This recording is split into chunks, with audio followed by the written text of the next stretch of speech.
अगर उनके पति ने प्रधानमंत्री आवास में रहेंगे और अगर उनके पति ने 3 शादी कर ली या 4 शादी कर ली, तो देश में संविधान चलता है या शरीयत चलती है, उस हिसाब से उस मकान में कौन कौन रहेगा। और मैं इतना ही बोलना चाहूंगा, ओवैसी जी 15 मिनट, तुम जो हमारे नीतीश राणे भाई को अपशब्द बोल रहे हो ना, 15 मिनट, अरे 15 मिनट तुम उनको गिट्ठा उल्टा सीधा अपशब्द बोल रहे हैं नीतीश राणे जी को।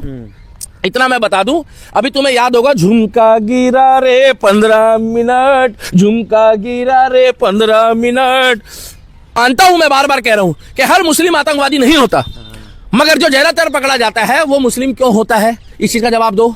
इस देश में कलाम की सोच वाले साइंटिस्ट क्यों नहीं निकल रहे हैं, और कसाब की तरह पत्थरबाजी करने वाले मुस्लिम लड़के और मुस्लिम लोग क्यों आगे आ रहे हैं। अब तुर्कमान गेट पे जो दिल्ली में मैटर हुआ, बुरा मत मानना, उसमें बुरखे वाली और अब्दुल और जितने तमाम लोग हैं, पत्रकार आप भी थे, आपके साथ भी हादसा हुआ, अच्छा लगा? बिल्कुल नहीं। मजा आया क्या? नहीं। तो क्यों हुआ? अच्छा। क्या हिंदू देश में, हिंदू इलाके में ऐसा होता है? लोकतंत्र में चौथा स्तंभ, लोकतंत्र में चौथा स्तंभ होता है। इसीलिए मैं कहना चाहता हूं कि जब तक ये पता नहीं चलेगा कि इनका पिछला बैकग्राउंड क्या है, तो बुरखे वाली प्रधानमंत्री बनेगी। बुरखा पहनने से ही क्या देश चलेगा? मैं ये कह रहा हूं, बुरखा पहनने से क्या देश चलेगा? क्या मोदी जी पूरे दिन भगवा गमछा लहराते रहते हैं क्या? मोदी जी अपने वस्त्र को पहनने के बाद अपने काम पे फोकस करते हैं। अगर बुरखा पहनने से प्रधानमंत्री देखा जाए तो आप बताओ, ईरान में, आज ईरान तो मुस्लिम देश है, ना वहाँ मोदी है, ना वहाँ योगी है, ना वहाँ आरएसएस है, ना हम जैसे लोग हैं, ना तुम्हारे जैसे पत्रकार हैं। कल को तुम कह दो वहाँ सड़कों पे आ गए। अच्छा, मेरा सवाल खराब है, वहाँ बुरखा लोग हटा रहे। अच्छा, आप ये बताइए, श्री राम कौन है रे? ये क्या पहन लिए, बुरखा? सवाल क्या है तुम्हारा, ये पूछो। आज बुरखा नहीं है, पहली बात तो। ये बुरखा पहन लिए, ये पर्दा है क्या? आप भी प्रधानमंत्री बनोगे क्या? प्रधानमंत्री? हाँ, प्रधानमंत्री क्या? प्रधानमंत्री। किसने बोला बुरखे वाला बनेगा? ओवैसी ने। ओवैसी ने ये बोला है? यस। क्या कि अब तो बुरखे वाला ही प्रधानमंत्री बनेगा? बुरखे जो वाला? हाँ, आप भी बुरखा पहन लो, प्रधानमंत्री बनेगा। पहली बात तो ये है, ये बुरखा नहीं है, ये मैंने ठंड से बचने के लिए पहना था। अच्छा। और आप लोग भी कमेंट सेक्शन में जरूर बता देना, जय श्री राम वाले हो, राम वाले हो, श्याम वाले हो, क्या बुरखे वाली इस देश की प्रधानमंत्री बन सकती है? क्योंकि ओवैसी ने बोला है। मुझे तो समझ में नहीं आ रहा है कि देश में संविधान चल रहा है या शरीयत चल रही है। जय श्री राम सभी को, मैं दिल्ली का दीपक, हर हर महादेव। भाई साहब, हो क्या रहा है इस देश में? तो क्या उन्होंने गलत थोड़ी बोला है? अब मुझे कोई भी प्रधानमंत्री नीचे रख दो। अब मुझे एक बात बताओ, प्रधानमंत्री तो कोई भी बन सकता है, मगर देश में संवैधानिक तौर पे बनेगा या शरीयत के तौर पे बनेगा?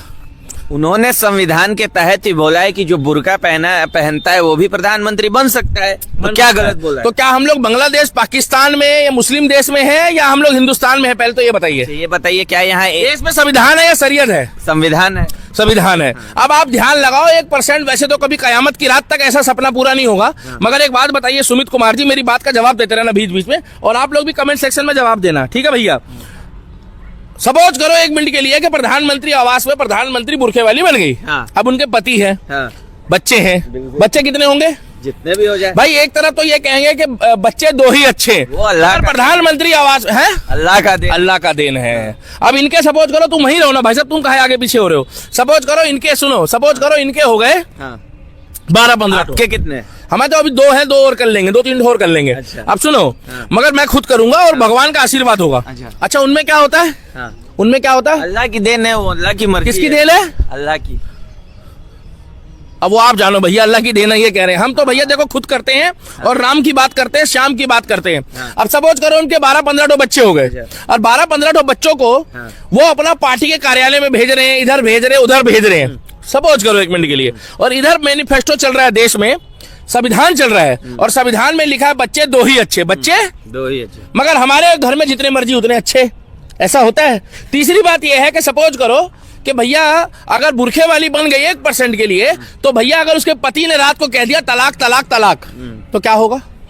अच्छा, ये बताइए कि अगर उनके पति ने कह दिया तलाक तलाक तलाक, तो संविधान चलेगा या शरीयत चलेगी? आप बताओ। हो सकता है अगर बुरखे वाली के पति, ये भी तो हो सकता है कि वो बहुत अच्छा काम करे, क्यों बुरखा पहन के लोग अच्छा। आपसे ये पूछा देश में शरीयत है? अच्छा, अगर उस मौलाना ने ये बोल दिया तलाक तलाक तलाक, तो देश में संविधान चलेगा, शरीयत चलेगी? आप बताओ। आप भी बुरखा बैन कर दो ना।